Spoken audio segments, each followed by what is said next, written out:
ಇನ್ನು ಪ್ರಯಾಗ್ರಾಜ್ನಲ್ಲಿ ಮಹಾಕುಂಭಮೇಳಕ್ಕೆ ಇವತ್ತು ತೆರೆ ಬೀಳ್ತಾ ಇದೆ. ಮಹಾಶಿವರಾತ್ರಿಯ ದಿನ ಮಹಾಕುಂಭಮೇಳಕ್ಕೆ ತೆರೆ ಬೀಳ್ತಾ ಇದೆ. ಶಿವರಾತ್ರಿಯ ನಿಮಿತ್ತ ಕುಂಭಮೇಳಕ್ಕೆ ಜನಸಾಗರವೇ ಹರಿದು ಬರ್ತಾ ಇದ್ದಾರೆ. ಪ್ರಯಾಗ್ರಾಜ್ನಿಂದ TV9 ಗ್ರೌಂಡ್ ರಿಪೋರ್ಟ್ ಕೂಡ ನೀಡ್ತಾ ಇದೆ. ದೋಣಿಯಲ್ಲಿ ಪುಣ್ಯ ಸ್ನಾನವನ್ನ ದೋಣಿಯ ಮೂಲಕವಾಗಿ ಸಾಗಿ ಬಂದು ಪುಣ್ಯ ಸ್ನಾನವನ್ನ ಮಾಡ್ತಾ ಇದ್ದಾರೆ ಭಕ್ತರು. ರಾಜ್ಯದ ಬೇರೆ ಬೇರೆ ಭಾಗಗಳಿಂದ ಭಕ್ತ ಸಾಗರವೇ ಹರಿದು ಬರ್ತಾ ಇದೆ ಪ್ರಯಾಗ್ರಾಜ್ನತ್ತ.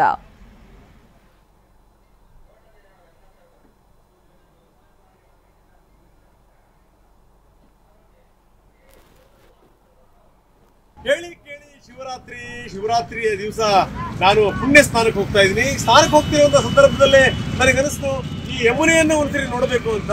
ಯಮುನೆಯ ಚಂದವೇ ಚಂದ, ಅವಳು ನೋಡ್ಲಿಕ್ಕೆ ಕಪ್ಪು, ಬಹಳ ಅದ್ಭುತ. ಯಮುನ ತಂಗಿ ಯಮುನೆ ಹರಿತಿರುವಂತ ರೀತಿ, ಯಮುನೋತ್ರಿನಲ್ಲಿ ಹುಟ್ಟಿ ಯಮುನೆ ಇಲ್ಲಿ ತನಕ ಬರುವಂತದ್ದು ಇದೆಯಲ್ಲ, ಸಾಮಾನ್ಯ ಸಂಗತಿ ಎಲ್ಲ ನೋಡಿ. ಬೆಳಗ್ಗೆನೆ ನಾವು ನಿಮಗೆ ತೋರಿಸ್ತಾ ಇದೀವಿ ಎಷ್ಟರ ಮಟ್ಟಿಗೆ ದೋಣಿಗಳು ಹೋಗ್ತಾ ಇವೆ ಅಂತ. ನೋಡಕ್ಕೆ ಒಂದು ಆನಂದ ಇದು. ಎಂತ ಅದ್ಭುತವಾದಂತ ದೃಶ್ಯಗಳು ನೋಡಿ. ಇಷ್ಟೊಂದು ದೊಡ್ಡ ಪ್ರಮಾಣದಲ್ಲಿ ದೋಣಿಗಳು ಹೋಗ್ತಾ ಇವೆ. ನಿಮ್ಗೆ ಪುಟ್ಟದಾಗಿ ಕಾಣ್ತಾ ಇವೆ. ನಾವು ಈ ಸಣ್ಣ ದೋಣಿಗಳನ್ನ ಮಾಡಿ ಬಿಡ್ತೀವಲ್ಲ ನೀರಲ್ಲಿ, ಹಂಗ ಅನಿಸ್ತಾ ಇದೆ ದೋಣಿಗಳು. ಸಾವಿರಾರು ದೋಣಿಗಳು. ನಾನು ಒಂದು ಭಾಗದಲ್ಲಿ ನಿಂತ್ಕೊಂಡಿದ್ದೀನಿ. ನಾನು ಒಂದು ಭಾಗದಲ್ಲಿ ನಿಂತು ನಿಮಗೆ ತೋರಿಸ್ತಾ ಇದ್ದೀನಿ. ಅಲ್ಲ, ನೀವು ಇನ್ನೊಂದು ಭಾಗದಲ್ಲಿ ನೋಡಿದ್ರೆ ಅಲ್ಲೂ ಕೂಡ ಸಾವಿರಾರು ದೋಣಿಗಳು ಹೋಗ್ತಾ ಇವೆ. ಕೆಲವೊಂದು ಈ ಮೋಟಾರ್ ಬೋಟ್ಗಳು, ಇನ್ನು ಬಹುತೇಕ ದೋಣಿಗಳು ಹುಟ್ಟು ಹಾಕಿಕೊಂಡು ಹೋಗ್ತಿರುವಂತ ದೋಣಿಗಳು. ಬನ್ನಿ, ಕರ್ನಾಟಕದಿಂದ ಇಲ್ಲಿ ಒಂದೆರಡು ಜನ ಬಂದಿದ್ದಾರೆ. ನಾವು ಹಿಂಗೆ ಮಾತಾಡುವಂತ ಸಂದರ್ಭದಲ್ಲೇ ಸಿಕ್ಕರು. ಏನ್ ನಿಮ್ಮ ಹೆಸರು? ಸಂಕೇತ್. ಎಲ್ಲಿಂದ ಬಂದ್ರಿ? ಬೆಂಗಳೂರಿಂದ.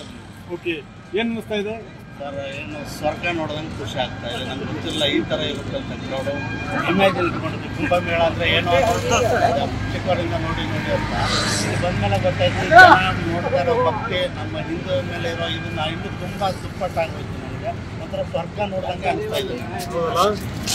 ಪಾವನ ಜನ್ಮ ನಂದು ಪಾವನ. ನನ್ಗೆ ಯಾರೋ ಎಷ್ಟು ತಲೆಮಾರಿದ ಪುಣ್ಯನೂ ನನಗೆ ಇಲ್ಲಿ ಸಿಕ್ಕಿದೆ ನನಗೆ.